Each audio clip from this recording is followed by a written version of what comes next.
that when I looked around the room, everyone would walk to the front with a bowl and I'd walk there with a tray. I did see that. You had multiple, meals, dishes to go with. It was a bit of a joke because I'm tiny. So like I'd be holding this massive tray. It's like, when does Kishwar not cook a feast,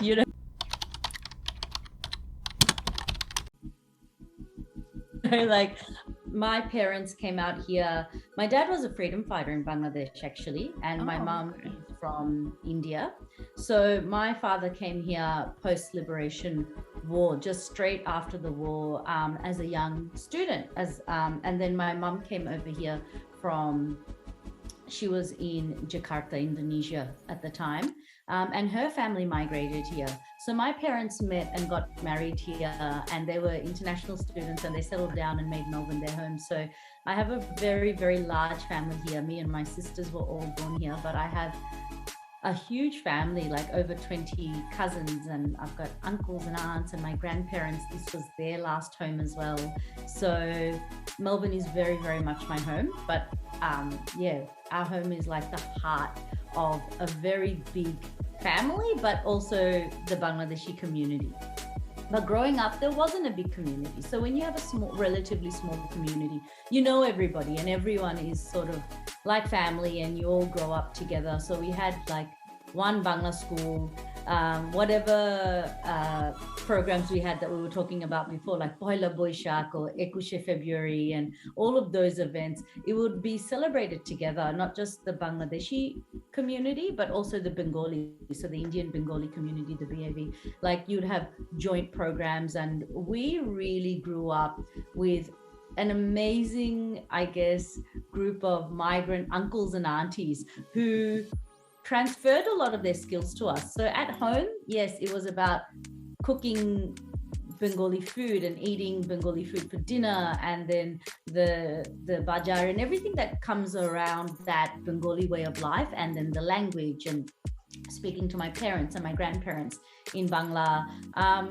But the other thing was, because we were such a small community, we had amazing Bengali teachers who ran a Bengali school. And then we would have Nitti Natos, where we would actually put together yearly dance dramas, and we would go through a lot of the classics and recreate those dance dramas, and the whole, everyone in the community would come to watch these amazing productions.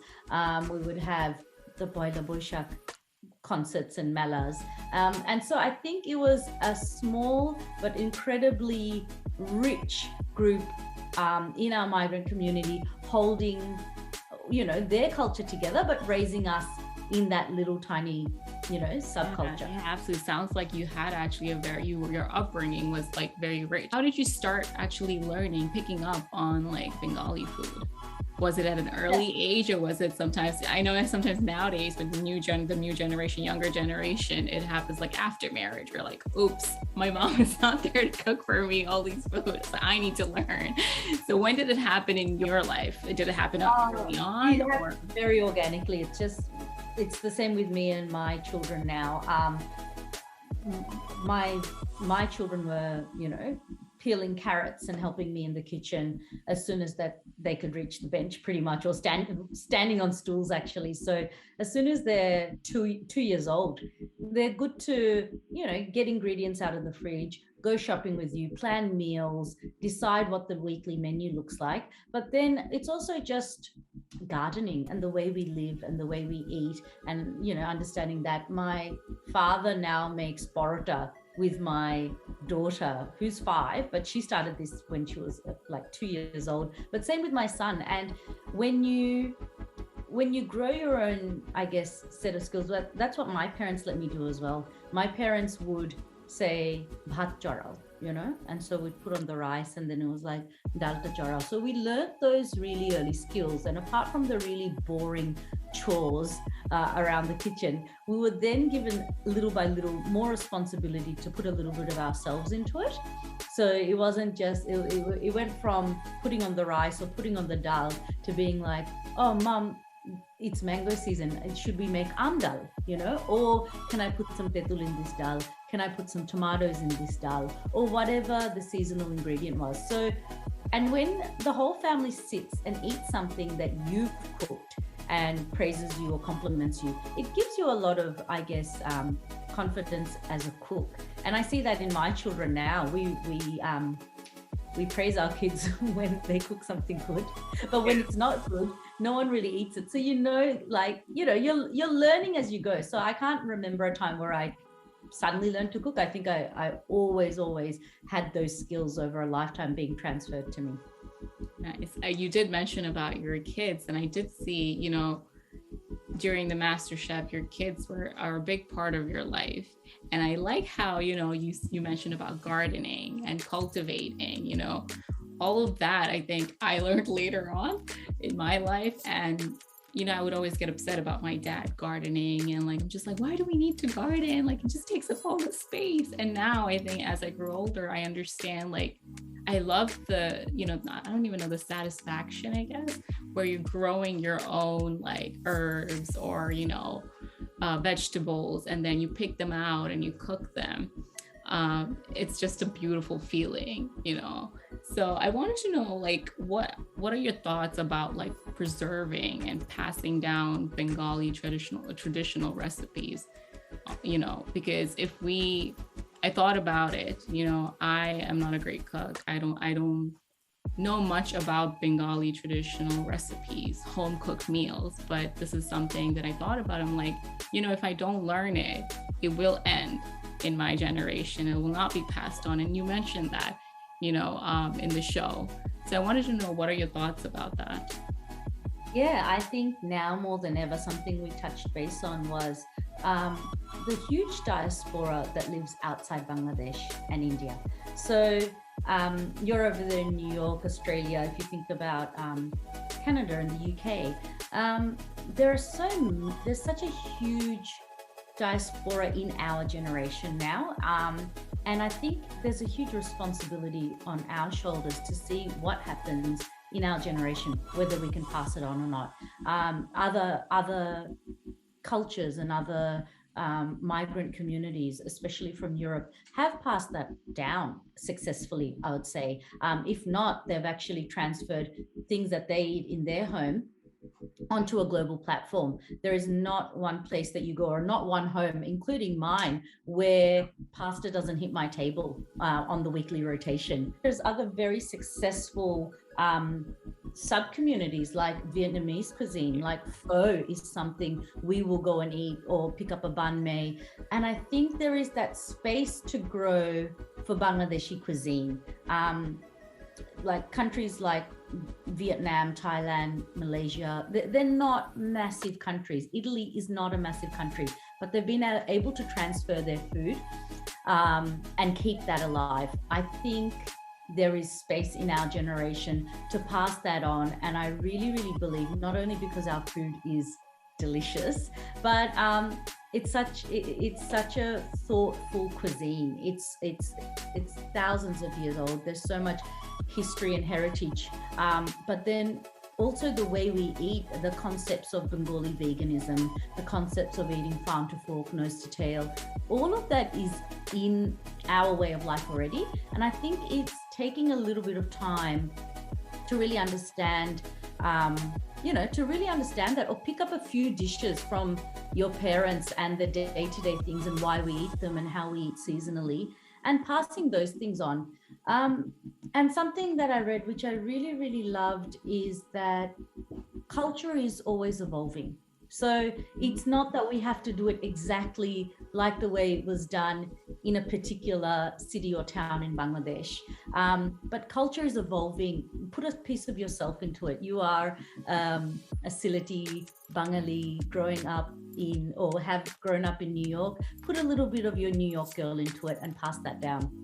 Yeah, and I'm actually seeing that a lot more. I actually seen someone in New York City that she's, working on opening a restaurant with Bangladeshi cuisine. You don't really see that, because sometimes when you see Bangladeshi cuisine restaurants, they're not actually Bangladeshi cuisine. They're sometimes mixed with the Indian, there's a tikka masala. We don't really eat tikka masala, that's not really a Bangladeshi, authentic, I guess, Bangladeshi dish. This competition must have been very intense, I'm assuming, because it was very long and intense. What do you think you learned about yourself during the process?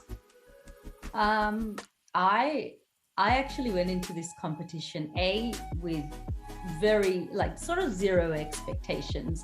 Um, but I learned a lot about myself, which I wasn't expecting. I had a very full life, and I was a complete person when I arrived. I already had kids, I had my business, I had my life.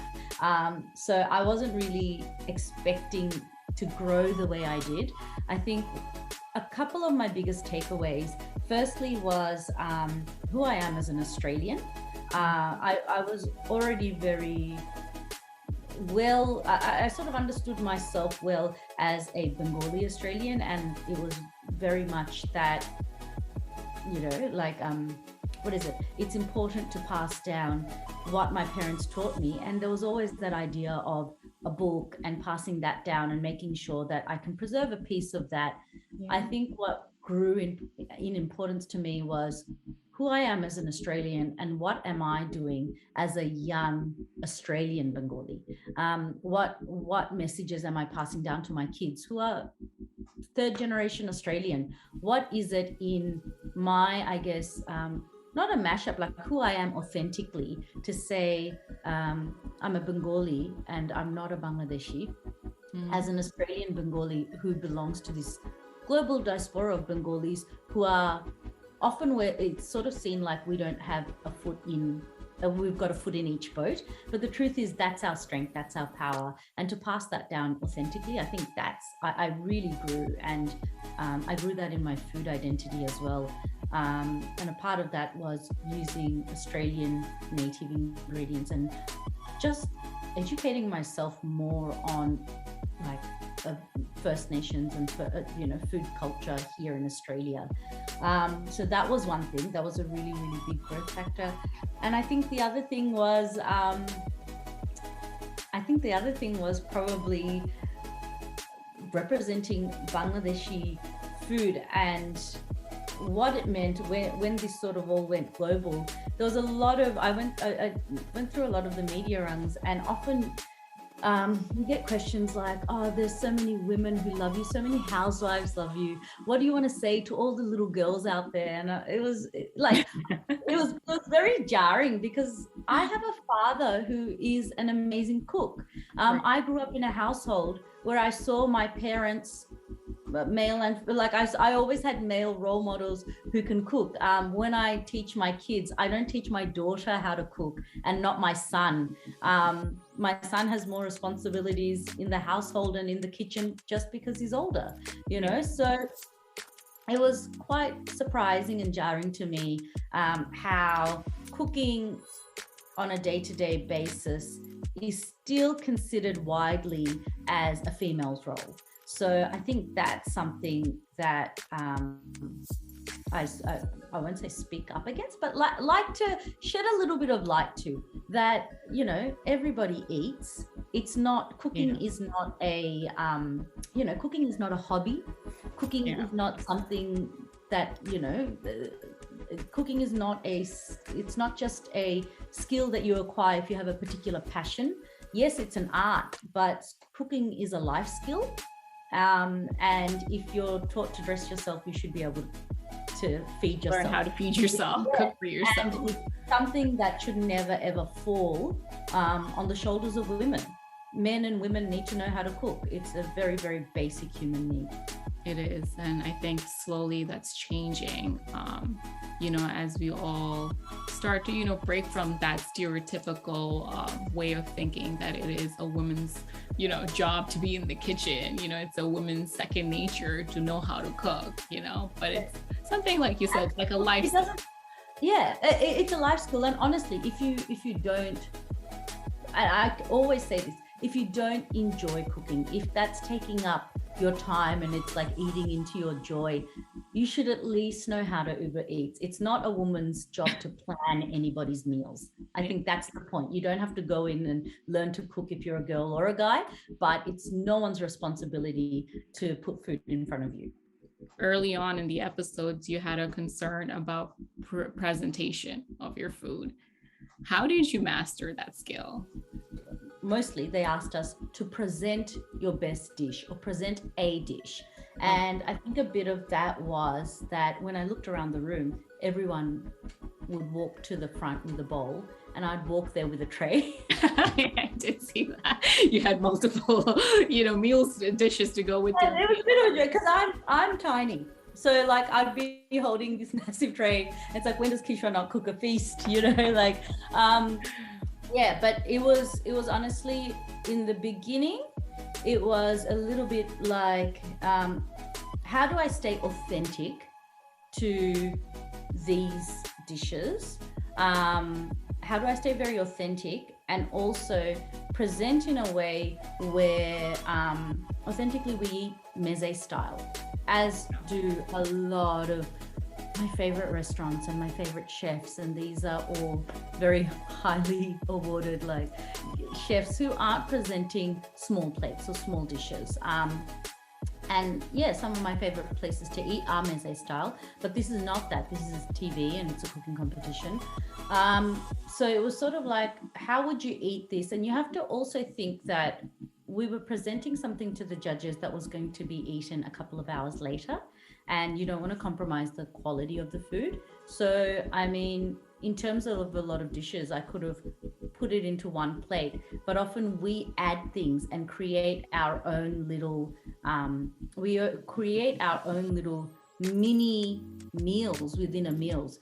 We put things on the table and everyone adjusts that to their taste. It's something we've learned to do all our life, where if you want something to be more chal, you add this. If you like something that's more sour, like dock, you add this. And we create our own meals without even thinking about it.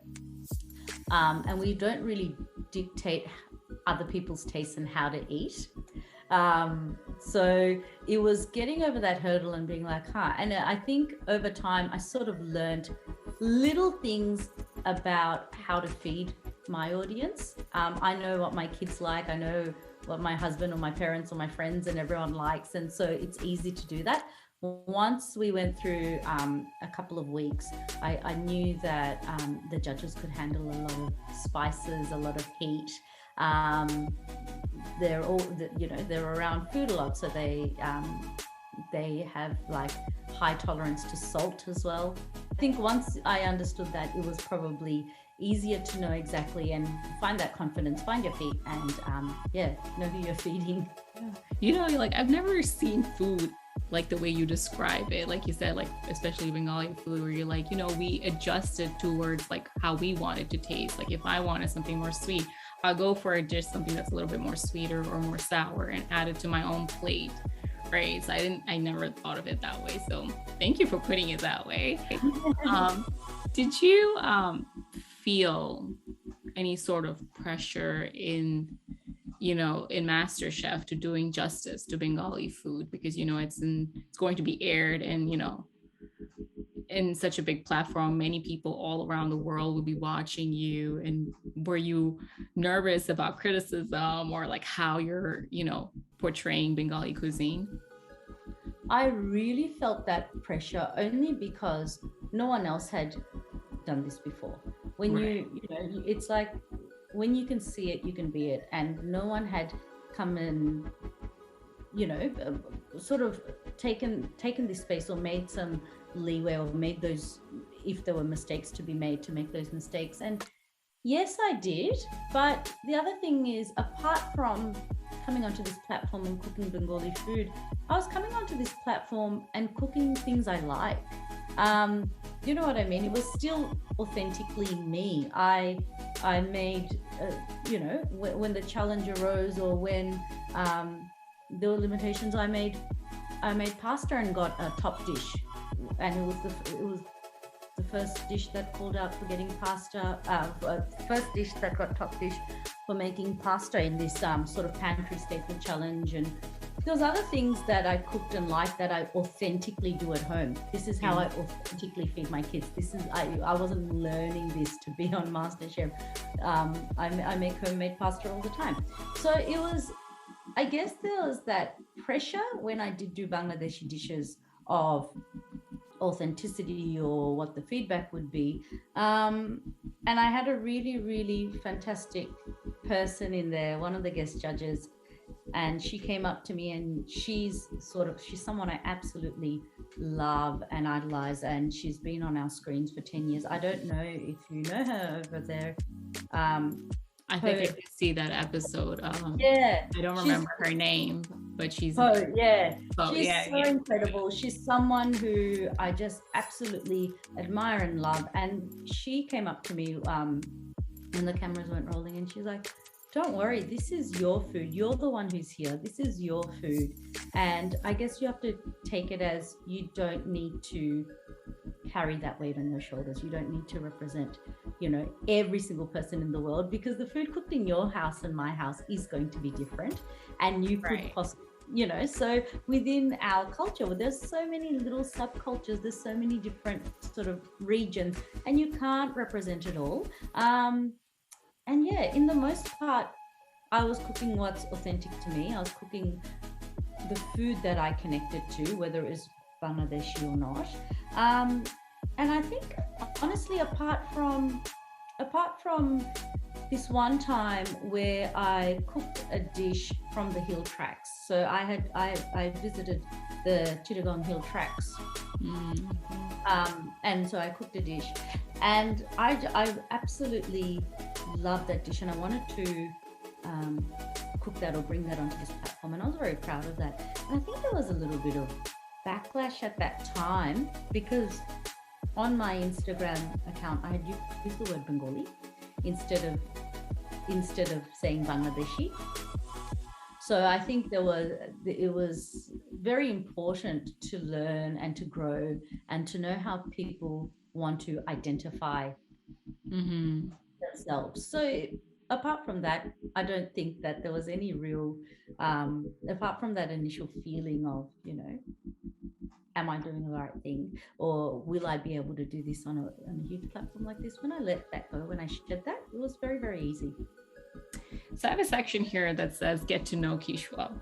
I know most of your interviews, you talk about your time in Masterchef and a lot about food, which I do have some questions about food here, but I want to know what does an average weekend look like for you?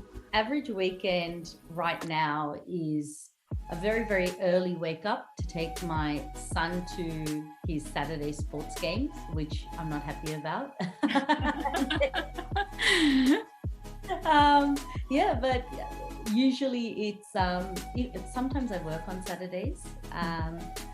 So if there's work, we'll have some sort of engagement, or making some content, or visiting restaurants that are always on my places to eat.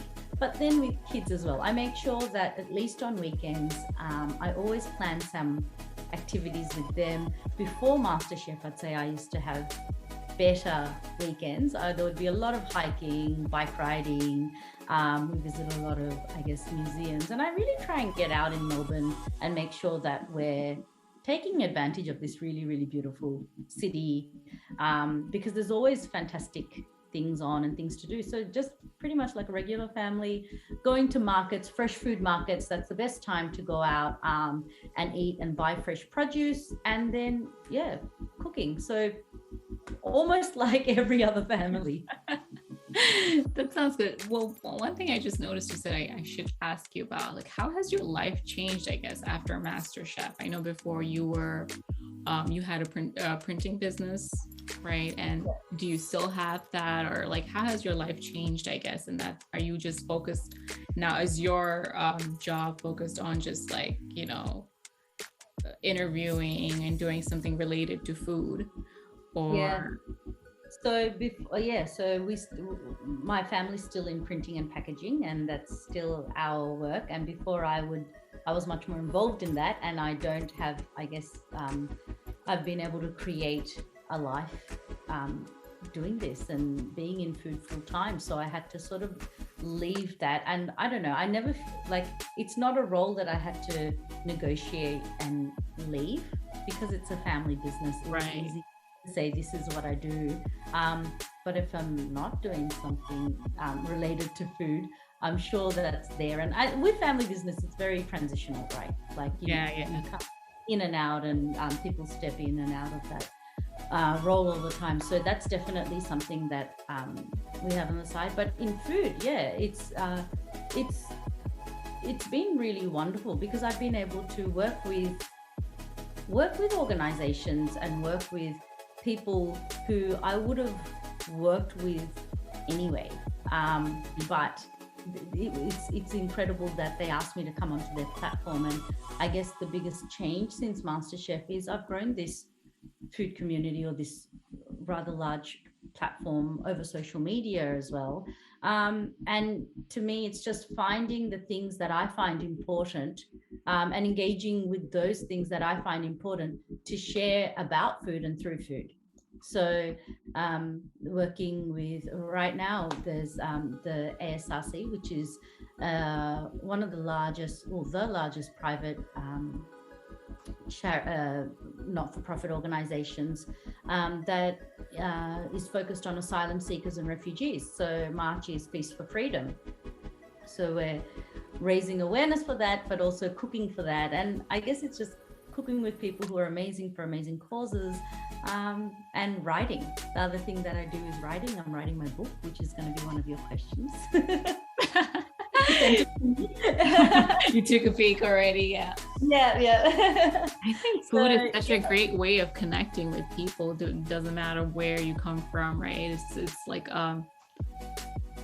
it's, I don't know if some would say it's a love language, but it's a language where you can connect with people in different ways.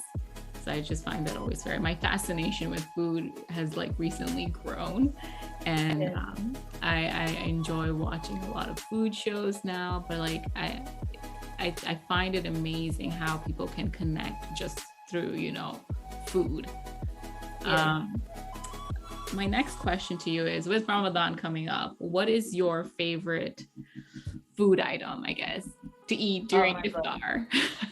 Hands down, halim. So I think, like, is it really awful for me to say sometimes I'll keep roja just to eat halim? I love halim. I eat it pretty much for every single meal during Ramadan.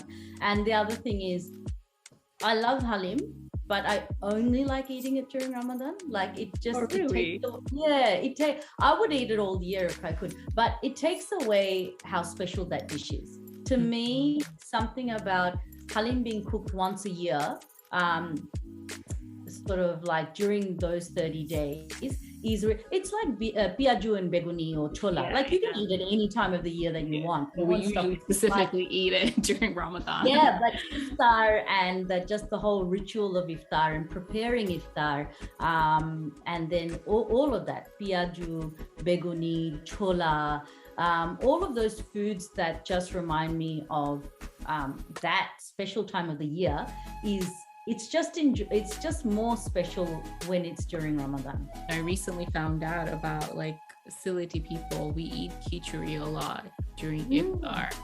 And some of my friends were non-Silitis, and they looked at me, they're like, we eat khichdi when it rains. And I'm like, well, this is the first time I'm hearing that. It's like a staple food for us during iftar. Like, we need to have our khichdi.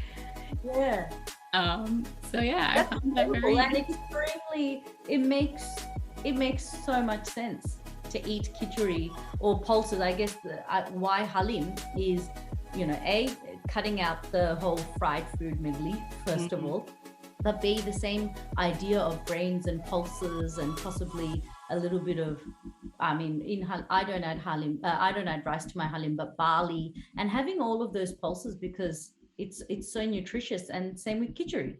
Yeah, it's soft, it's nutritious, as your first meal, I guess, after the whole day. Yeah, very wholesome. What's your favorite Bengali snack? Chotpoti and fuchka. In New York City, we have this vendor. I think they're called Tong, I can't remember the name exactly, but they're very popular, and they're very close to how, fuchkas you would get in Dhaka or like in Bangladesh, anywhere in Bangladesh. So is there anything like that in Melbourne or in Australia now? Yeah, there's some great places for chaat, I would say, but I don't enjoy the fuchka and chotpoti because it's not the same as Bangladesh, or yeah. Kolkata for that matter, like the pani puri. So you have a lot of North Indian cuisine. There is fantastic South Indian food as well, where you can get really, really good street style dosas and all of that. But yeah, you get bhel puri and papri chaat and samosa chaat, and I absolutely love that because I think the essential ingredient is that tetul, right? The tamarind chutney, and it's great. I absolutely love it. But fuchka and chotpoti, the way it's sort of the Bangladeshi style, I don't think I've met a fuchka and chotpoti here that competes against the Bangladeshi street food yet. That's something for you to think about and introduce to the Australian community. What's the strangest food combination you would say that you enjoy? I'll give you a strange combination for you, but not for most Aussies. Have you ever heard of Vegemite? No. Wait, is that the thing that comes in a jar? Yeah, and it's black. It's black. Yeah, I've seen it, but I've never tried it. Right. So I think Vegemite. So first, I like Vegemite with margarine, but I usually eat butter. So margarine, Vegemite, and then like a really hard, sharp sort of cheese melted. That's my favorite, Vegemite and cheese. What are your current Instagram accounts that you are stalking? Who am I stalking at the moment? So my Insta is just I follow people in food. So it's straight up from the beginning. I think oh god, I could binge watch her for hours, but I really love Salty Seattle. She's an American who makes colored pasta, like rainbow pasta. And it's just so fun. Yeah. I love Hetty McKinnon. I love her Insta. She's just always got really beautiful dishes that I would always cook. Outside food right now, I really love people in the Bangladeshi diaspora who are doing interesting things. Anik Khan. Oh yes, he's actually from Queens, where I am. Yeah, so I think he's amazing, and just the things that he talks about or does, and it's fun, right? There's this musician who I have listened to for years, and I didn't know was Bangladeshi, Jay Wolf. Oh yes. So I know his music, the very popular one. Yeah, Jay Wolf is Bangladeshi. Yeah, I did not know that. So I was just like quickly jumped on Insta and went, okay, I had no idea. I have downloaded all of his playlists. Oh, that's sort of like, even during Masterchef, it's just my go-to thinking music, driving music, disappearing into myself music. And I was just like, wow, I really honestly didn't know that. So I think there are a couple of Instas I've recently stalked. What are your, now that makes me curious about knowing, like, what are your other interests or hobbies other than, like, food? Interests and hobbies. So my background is that I did my postgrad in arts. So before I went into food, I was creating, I was in printing and packaging, and I was doing a lot of digital art for very, very, what is it? Boutique clients, and creating boutique boxes. So it's something that, hence the J Wolf music. It's been involved in creating things where I disappear into myself, or I have to sort of like dig deep. And apart from that, I guess riding my bike, swimming, going on long walks, cooking, anything that helps you disappear, or mindfulness. And yeah, like that, they're the things I enjoy. It's a great way of, kind of de-stressing, I would say, I guess, right? Yeah. I think I'm starting to learn cook, I guess. My interest in cooking food, I feel like I get just lost in my own little world when I'm cooking. So yeah, I totally understand that.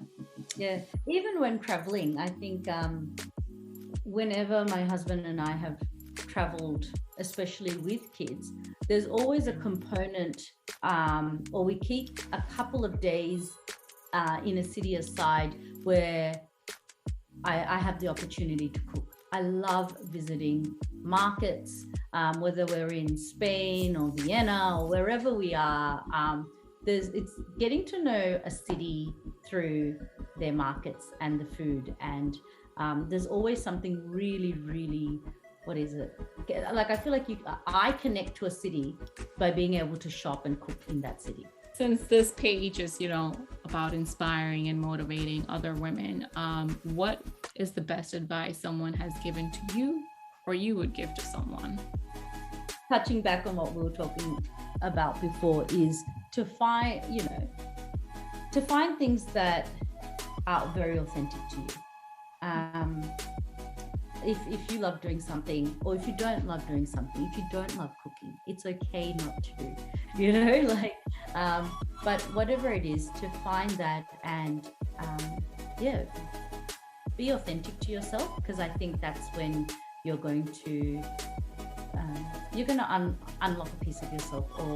And the other thing I think is I get a lot of advice, or things that really strike a chord in me, is that you can enjoy what you do and keep doing it, and what is it? It's not recreating yourself, but connect to that or your passion at any age. I think we often think that we need to be doing what we're going to be doing for the rest of our lives at 20. It's not that. Just, if you live a good life and a happy life and find things that spark joy in you. I wasn't doing this in my 20s or my 30s, or most of my 30s, but I get to do this now. But it's something where I've something I enjoyed all my life, and I continue doing it whether I had a platform or not. So live your best life.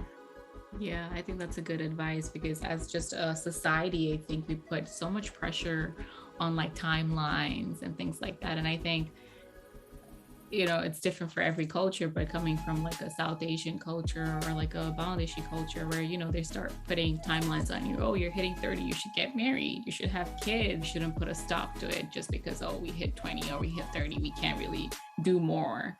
We should just be focused on like raising a family or whatever the case may be. But that's a good advice. So what's next for Kishwar? Is there a restaurant coming? Is there a book, or, a TV show of your own even maybe? Well, there's two things that I know are coming, and the other two possibly, but two things that are coming is a book. The process of writing the book is actually a very long one. So there's still a little bit of time left, but that's something that I'm working on and something that I'm creating at the moment, and it brings me so much joy, and I'm so excited, and I cannot wait to share it with everybody. And the next thing that's coming up, like a freight train, is I'm going to Bangladesh next week. So I'll be there, and I'll be cooking, and this is the first time since my Masterchef run that I'll be able to visit Dhaka. So I'm really, really excited to get out there and go and, I guess, meet everyone in person and cook and be there for the first time. So very exciting. One question I have about your book is, as I was watching, MasterChef episodes, and I was just like, I wish I could learn how she made that. Like, is there a step-by-step recipe somewhere? So will your book include recipes from what you've cooked in MasterChef? So all of a lot of the dishes that I cooked on MasterChef can be found on 10play recipes. I didn't know. Okay. 10play.com.au, and then you can follow. I think there's a link in my bio, but like if you just Google MasterChef Kishwar recipes, that 10play recipe link comes up, and you can follow most of that. I'm not sure if you can access it from outside Australia though, but a lot of those are in my book. Yeah. Oh, well, thank you so much, Kishwar, for doing this. I can't wait to share this. Actually, when I put a story up today in my personal page and in my Being Invincible page that, I'll be hosting an interview with you, and everyone was so excited for me. Like, are you sure it's her? I'm like, I think so. Like, I don't think I'll believe it until I actually do it, so there are a lot of people looking forward to it. So I can't wait to, share this with everyone else. Look, Rahfa, it was lovely talking to you. It has been a really, really fun hour. And yeah, I wish you all the best with your podcast. And I can't wait to see all the other women that you bring into this space. And good luck on your journey.